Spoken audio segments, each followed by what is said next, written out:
We are going to start laws of motion. Motion के बारे में आप पढ़ चुके, ठीक है. The change in position of an object with respect to time is called motion. आज हम पढ़ेंगे लॉज ऑफ मोशन. मोशन के नियम क्या हैं. तो बच्चों, सबसे पहले फोर्स है. फोर्स की डिफिनीशन. फोर्स में be defined as an external agency या काज. फोर्स को हम डिफाइन कर सकते हैं कि ये फोर्स क्या है, एक एक्सटर्नल एजेंसी है, बाहरी कोई वजह है, बाहरी कोई कारण है. वो कारण क्या हो सकता है, पुश, किसी चीज को धक्का देना, आर पुल, या किसी चीज को खींचना. यानी फोर्स नाम है पुशिंग का या पुलिंग का, पुशिंग का या पुलिंग का, जिसकी वजह से विच चेंजेस लाता है, परिवर्तन लाता है, आर टेंड्स टू चेंज, या बदलने की कोशिश करता है. ठीक है, चेंज बदलता है या बदलने का प्रयास करता है. द स्टेट ऑफ रेस्ट, यानी कोई चीज, अगर कोई बॉडी रेस्ट में है, ठहरी हुई है, रुकी हुई है, या तो उसे चला देगा या चलती हुई वस्तु को रोक देगा. तो वही है, फोर्स नाम है एक ऐसे एक्सटर्नल काज का, एक बाहरी कारण का. वो बाहरी कारण या तो पुश हो सकता है या तो पुल हो सकता है, जिसकी वजह से वो परिवर्तन ला देता है या परिवर्तन लाने के लिए प्रेरित करता है, टेंड करता है किसी भी रुकी हुई चीज की हालत को, या यूनिफॉर्म मोशन, या कोई चलती हुई ऑब्जेक्ट है उसको रोकने के लिए, और the direction of motion of an object, या किसी ऑब्जेक्ट के डायरेक्शन ऑफ मोशन को. कोई ऑब्जेक्ट जा रहा था पूरब से पश्चिम, फोर्स लग गया, डायरेक्शन उसका चेंज हो गया, पश्चिम से पूरब हो सकता है, वेस्ट से कोई और डायरेक्शन में हो सकता है. क्लियर हो गया. The dimensions of force, force का जो डायमेंशन है MLT-2 है. ये कहाँ से आया, ये आप जानते हैं जब आप पढ़ेंगे अभी. F = m into A mass into acceleration होता है. इसका डायमेंशनल फार्मूला यानी मास का ये होता है m, और acceleration as you already know कि ये चेंज इन वेलोसिटी यानी v - u/t होता है. ओके, तो इसका हो जाता है LT - 2. तो MLT-2 is the dimensional formula of force. Okay, and its unit is Newton. इसकी यूनिट न्यूटन हो गया. क्लियर हो गया इतना. फोर्स क्या है, फोर्स एक बाहरी कारण है, पुश या पुल, किसी चीज को धक्का देना. किसी चीज को धक्का देंगे तो ये वो अपनी पोजीशन को बदलेगा. ठीक है, मान लीजिए ये कोई ऑब्जेक्ट है, आप इसमें पुश कर रहे हैं, देखिए जा रहा है ना, पुश कर रहे हैं, जा रहा है, जा रहा है, जा रहा है, जा रहा है. ठीक है, या कोई चलती हुई ऑब्जेक्ट है, आप फोर्स लगा करके उसको रोक दे रहे हैं. ठीक है, या कोई मूवमेंट कर रही है बॉडी, उसका डायरेक्शन आप बदल दे रहे हैं. ये सब किस में आएगा, फोर्स में. अब फोर्स अप्लाइड ऑन ऑब्जेक्ट, अगर एक फोर्स किसी ऑब्जेक्ट पे अप्लाई किया गया है तो can produce 4 types of effects. वो 4 चीज़ों का असर दिखा सकता है. अगर आप फोर्स अप्लाई कर रहे हैं किसी भी वस्तु पे, किसी भी ऑब्जेक्ट पे, तो can produce 4 types of effects. तो फोर्स की वजह से 4 प्रभाव, 4 असर, 4 रिजल्ट आ सकता है. पहला, फोर्स कैन स्टार्ट और स्टॉप इमोशन. फोर्स एक चलती हुई ऑब्जेक्ट को या तो स्टार्ट कर सकता है या तो स्टॉप कर सकता है. देखिए, कैन स्टार्ट या स्टॉप. किसी मोशनल बॉडी को या तो किसी बॉडी को या तो वो स्टार्ट कर सकता है या स्टॉप कर सकता है. Confirm. Force can change speed of an object. Force जो है किसी भी ऑब्जेक्ट की स्पीड को बदल सकता है, या तो उसकी स्पीड को स्लो कर देगा या तो फास्ट कर देगा, यही करेगा. ये किसका काम, फोर्स का. तीसरा है, force can change the direction of motion of an object. Force जो है किसी भी ऑब्जेक्ट के मोशन के डायरेक्शन को बदल सकता है, ठीक है। Force can change the shape of an object, force एक ऑब्जेक्ट के शेप को भी बदल सकता है। जैसे मिट्टी का कोई गोला बना दीजिए, फिर फोर्स लगा करके उसको चिपटा कर दीजिए, रेक्टेंगुलर फॉर्म में कन्वर्ट कर दीजिए, स्क्वायर फॉर्म में कन्वर्ट कर दीजिए, स्फेरिकल फॉर्म में कन्वर्ट कर दीजिए, ठीक है, सिलिंड्रिकल फॉर्म में कन्वर्ट कर दीजिए। तो फोर्स जो है किसी भी ऑब्जेक्ट की शक्ल को चेंज कर सकता है।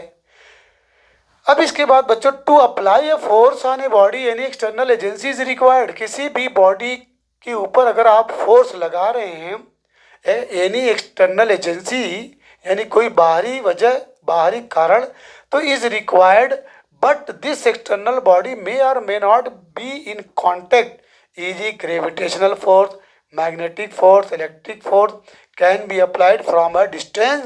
Force is a polar vector as it has a point of application. ये बहुत अच्छी चीज़ है कि टू अप्लाई अ फोर्स, एक फोर्स को अप्लाई करने के लिए अगर एक फोर्स आप अप्लाई कर रहे हैं किसी भी बॉडी पे, तो एक एक्सटर्नल एजेंसी की आवश्यकता पड़ेगी। कन्फर्म?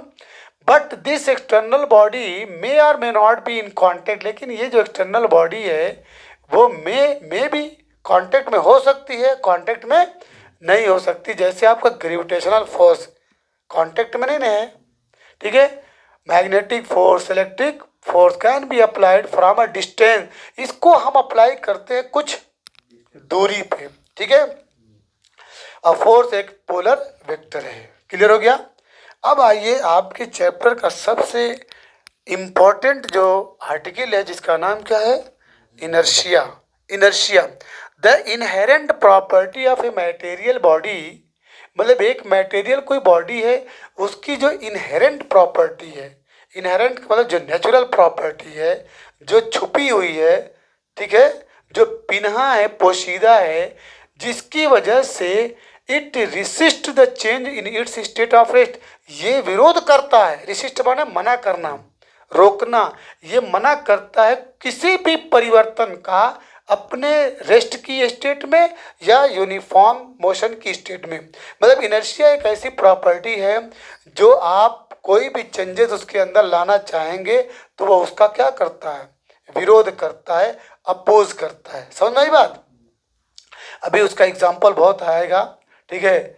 जैसे आप बस में जब सवार होते हैं, मान लीजिए सीट आपको नहीं मिली, खड़े होके जा रहे हैं, अभी बस रुकी हुई है, तो जैसे ही ड्राइवर बस को स्टार्ट करता है और अचानक लेके चलने लगता है, तो आप किधर की ओर झुकते हैं? पीछे की ओर। उसी तरीके से जब चलती हुई बस में अचानक, मान लीजिए आप खड़े हैं, अचानक जब ब्रेक मारता है तो आप किधर की तरफ झुकते हैं? आगे की ओर। ड्यू टू इनर्शिया, इनर्शिया के कारण। आज उसका जवाब पढ़ेंगे कि ऐसा क्यों होता है। तो अब तो अभी पहले ये जानिए कि इनहेरेंट प्रॉपर्टी क्या है।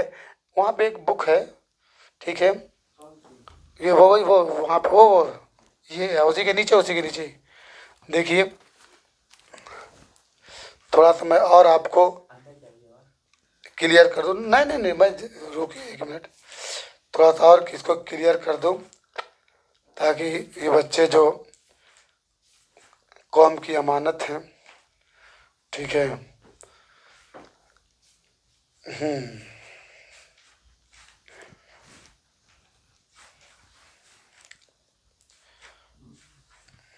देखिए इनर्शिया, ठीक है।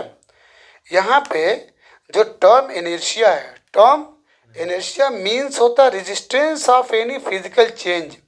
याद रखिएगा, रेजिस्टेंस ऑफ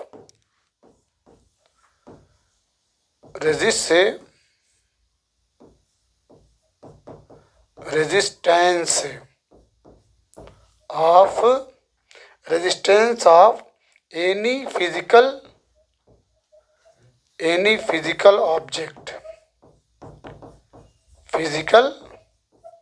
ऑब्जेक्ट, कोई भी ऑब्जेक्ट है, ठीक है, उनके अंदर कोई फिजिकल ऑब्जेक्ट, उसके अंदर रेजिस्टेंस जो आ रहा है, रुकावट आ रही है, उसको कहते हैं इनर्शिया। तो बस डिफिनीशन में याद रखिएगा कि ये एक मटेरियल बॉडी की इनहेरेंट प्रॉपर्टी है जिसकी वजह से इट रिसिस्ट, ये रोकता है द चेंज, किसी भी बदलाव का, इन इट्स स्टेट ऑफ रेस्ट, अपने रेस्ट की स्टेट में, या यूनिफॉर्म मोशन के स्टेट में किसी भी परिवर्तन का ये विरोध करता है। इन अ स्ट्रेट लाइन, एक सीधी रेखा में। This term was first use by Galileo, इस टर्म की शुरुआत सबसे पहले किसने की? गैलीलियो ने की। क्लियर है? अब आगे ना, अब इसके बाद the various types of inertia are below. Inertia कई तरह के होते हैं, जिसमें पहला है इनर्शिया ऑफ रेस्ट। रेस्ट का inertia, it is defined as the tendency of a body. इसको आप कैसे डिफाइन करेंगे? ये एक बॉडी की ऐसी टेंडेंसी है, एक बॉडी की ऐसी क्वालिटी है to remain in its a position of rest, जो किस में रहना चाहता है? रेस्ट की पोजीशन में रहना चाहता है। इसके अंदर कोई भी आप तब्दीली, परिवर्तन लाने का प्रयत्न करेंगे तो ये अपने अंदर होने नहीं देगा। Easy, a person standing in a train, एक आदमी ट्रेन में खड़ा है, फॉल्स बैकवर्ड, वो पीछे की ओर गिर जाता है। When the train suddenly starts moving forward, जब ट्रेन अचानक आगे बढ़ना शुरू करती है तो वो इंसान जो ट्रेन में खड़ा है वो पीछे की ओर गिर जाता है। It depicts when train move. अब देखिए ये आंसर है, ये आंसर याद रखिएगा, ये इंपॉर्टेंट है, आपके क्वेश्चन में जरूर आएगा।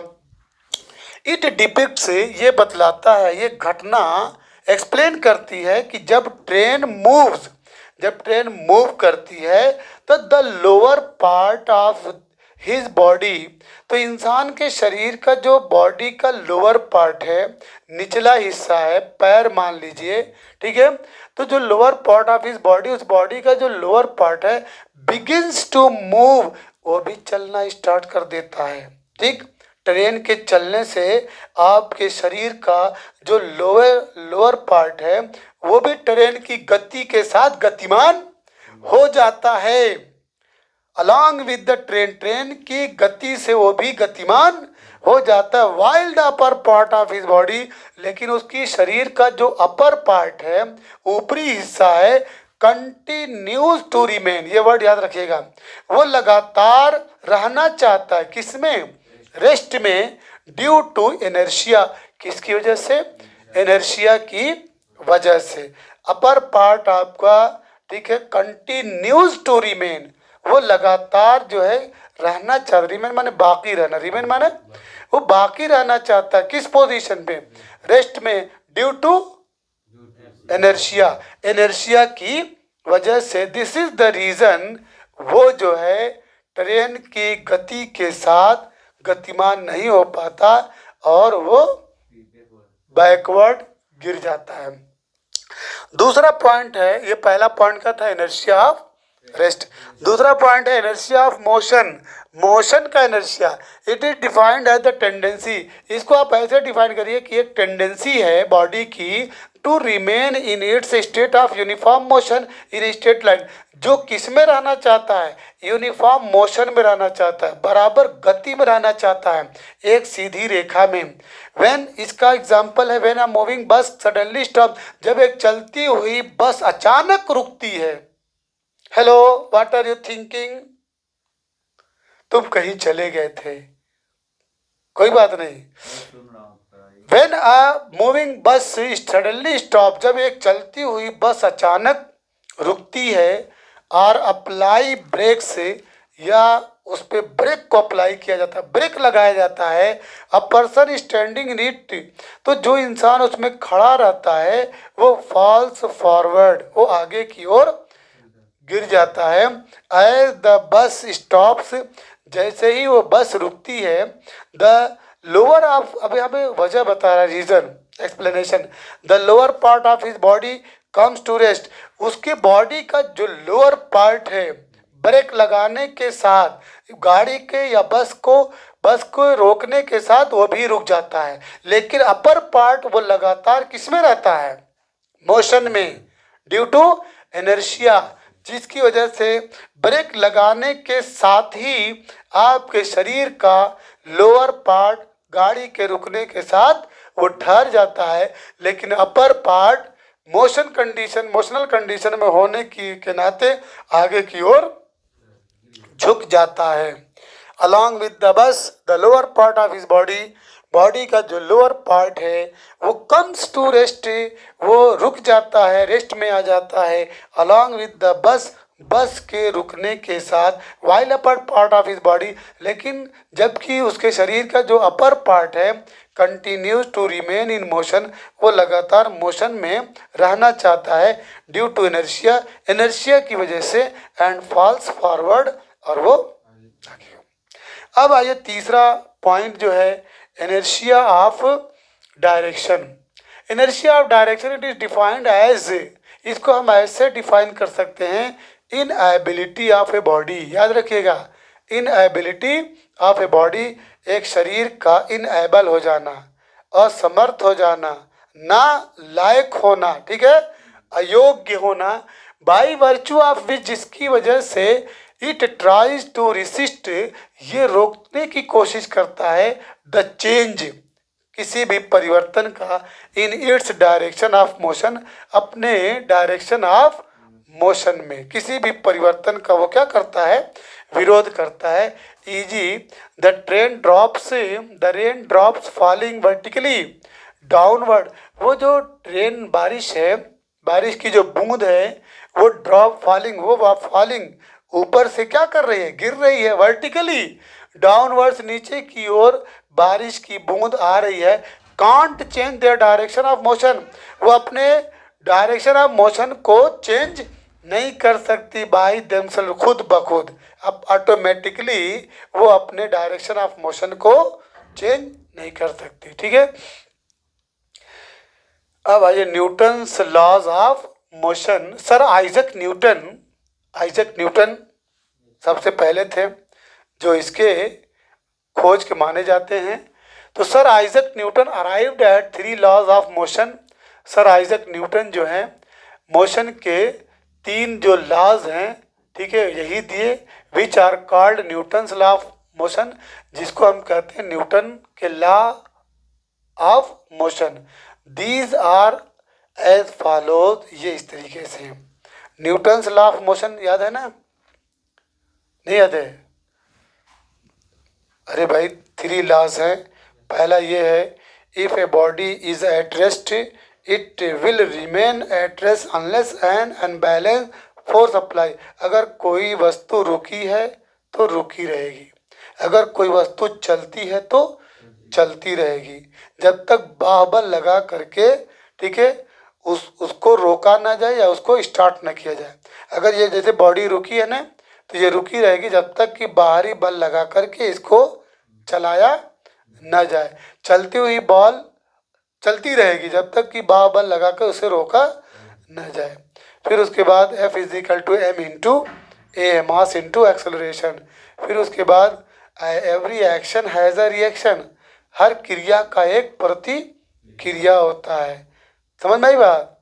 तो ये पढ़ने जा रहे हैं Newton's first law of motion. शुरू करें। Yes, this law states that every body continues in its state of rest or of uniform motion in a straight line unless it is compelled by some external force to change that state. करे कि ये law जो है, ये कानून जो है बतलाता है कि हर बॉडी कंटिन्यूज और लगातार जो है रेस्ट में होती है, ठीक है। यानी यदि कोई वस्तु रुकी है तो रुकी रहेगी।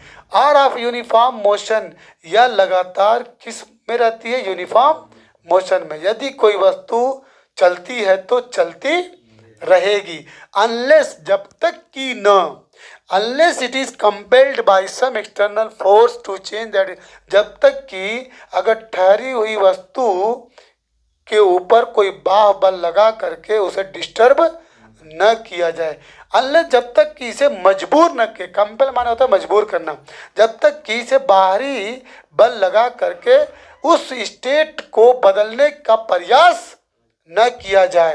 The first law of motion can be simply expressed as, यानी पहला जो लॉ है मोशन का, उसको हम साधारण वाक्य में ये बोल सकते हैं कि if the net external force on a body is zero, कि अगर क्या नाम है जो एक्सटर्नल फोर्स किसी बॉडी पे लगाए हैं वो क्या हो जाए, जीरो हो जाए, then its acceleration is zero, तो उसका एक्सेलरेशन भी क्या होगा, जीरो होगा। Acceleration can be non zero, acceleration कभी जीरो नहीं हो सकता, only if there is net external force on the body, जब सिर्फ तब होगा जब उस पर नेट एक्सटर्नल फोर्स जो लगा है वो क्या हो जाए, zero. Newton's first law defines force qualitatively, Newton's first law defines inertia, so it is also known as law of inertia. जो न्यूटन का पहला नियम है वो किसको डिफाइन करता है, फोर्स ऑफ क्वालिटेटिव को, ठीक है। और इसका पहला नियम का दूसरे नाम से भी पुकारा जाता है, जिसको हम क्या कहते हैं, लॉ ऑफ इनर्शिया कहते हैं।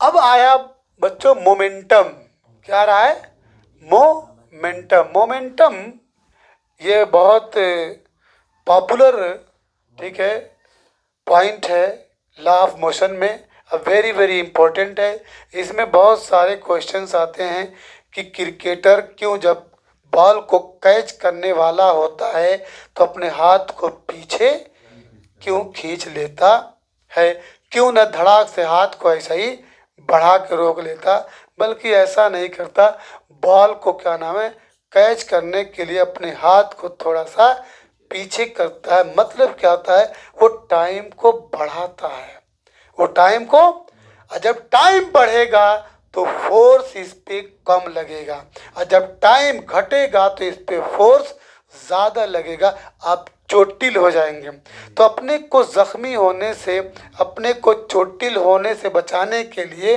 वो अपने हाथ को थोड़ा, देखे हो कि नहीं, तुम लोग भी कैच करते होगे, ऐसे तो नहीं करते होगे, यूं करते होगे, पता था पहले से, लेकिन ये पता नहीं था क्या कि ये वाला।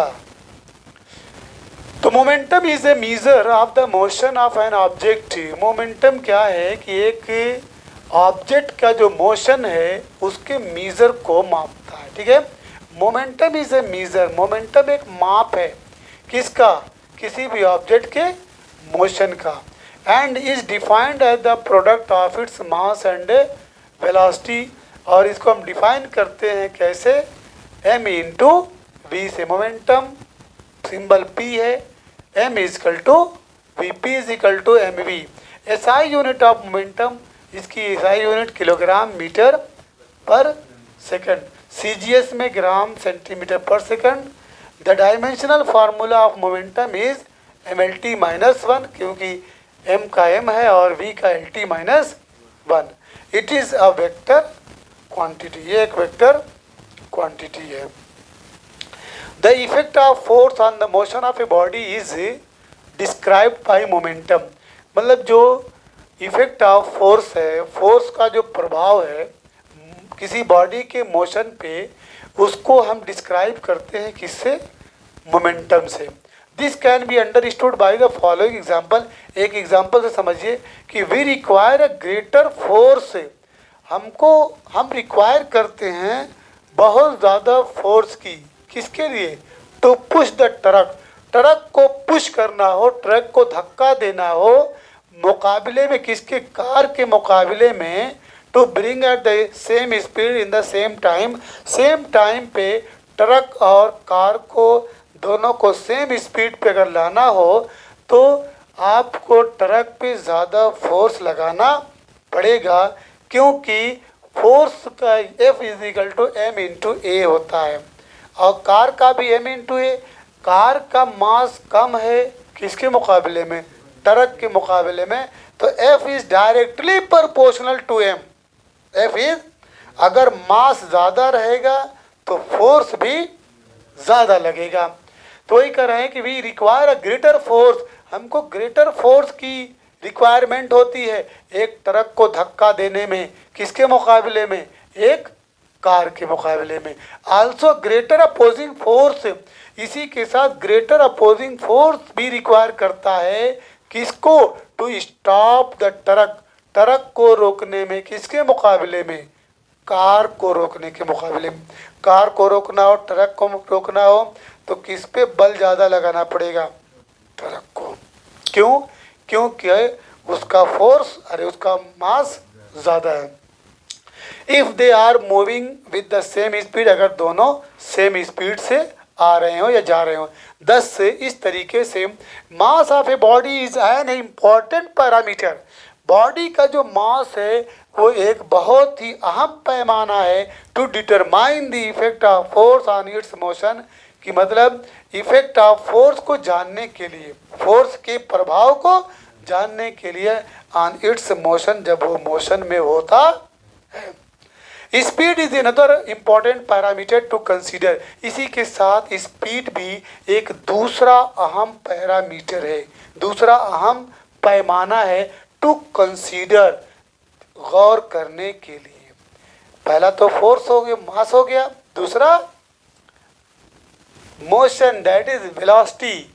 अ bullet fired by a gun, अगर एक गोली जो है बंदूक से छोड़ी गई है, इजिली फायर्स ह्यूमन टिश्यू, वो इंसान के शरीर को आसानी से छलनी कर देता है, बिफोर इट स्टॉप, रुकने से पहले, resulting in casualty. The same bullet fired with moderate speed, लेकिन अगर वही गोली मॉडरेट स्पीड से, न बहुत हाई न बहुत लो, मॉडरेट स्पीड से अगर छोड़ी गई है तो will not cause much damage, वो बहुत ज़्यादा नुकसान नहीं पहुंचाती। ठीक है, thus for a given mass the greater the speed, ठीक है, greater is the opposing force needed to stop the body. इस तरीके से जान लीजिए, अगर गिवन मास है, द ग्रेटर द स्पीड, जितनी स्पीड बढ़ेगी, जितनी स्पीड बढ़ेगी, the greater is the opposing force, उतना ही अपोजिंग फोर्स अप्लाई करना पड़ेगा। ठीक है, ज़्यादा ज़रूरत पड़ेगी उस बॉडी को स्टॉप करने के लिए।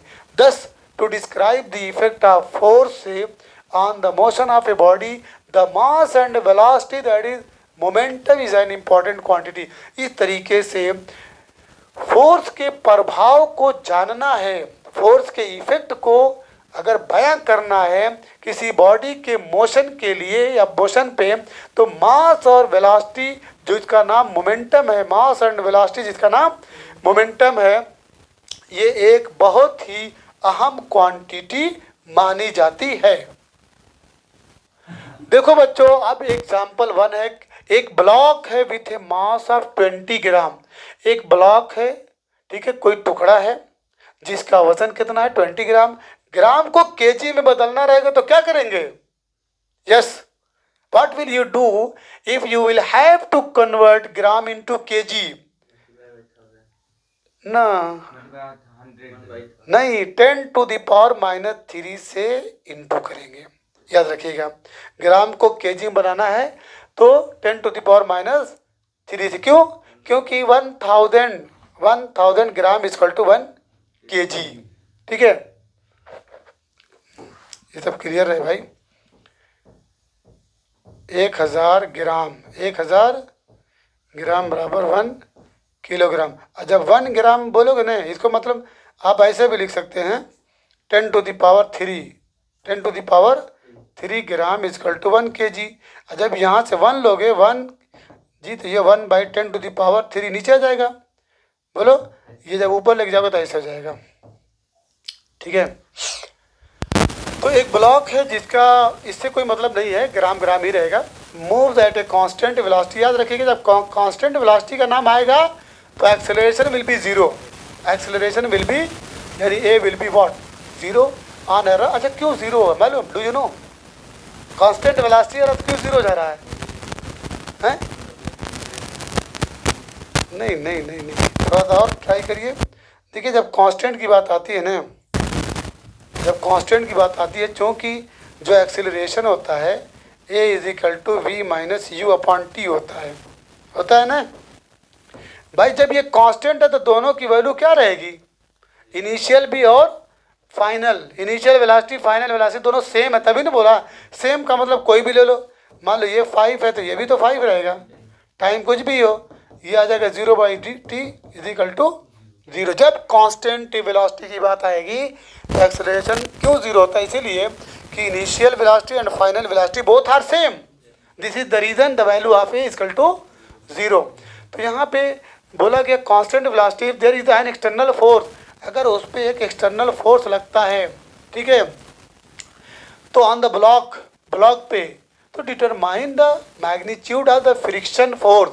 तो फ्रिक्शन फोर्स क्या होता है भाई? फ्रिक्शन फोर्स एक ऐसा फोर्स होता है कि जब कोई बॉडी जो है मूव करती है, मान ली एक ये बॉडी है, ये मूव कर रही है, दिखाई दे रहा है, ये बॉडी मूव कर रही है, तो ये जो सरफेस है चूँकि ये कांटेक्ट पे टच कर रहा है ना, उड़ के तो जाएगा नहीं, अगर उड़ के जाएगा तो फ्रिक्शनल फोर्स रेजिस्टेंस हो जाएगा हवा का।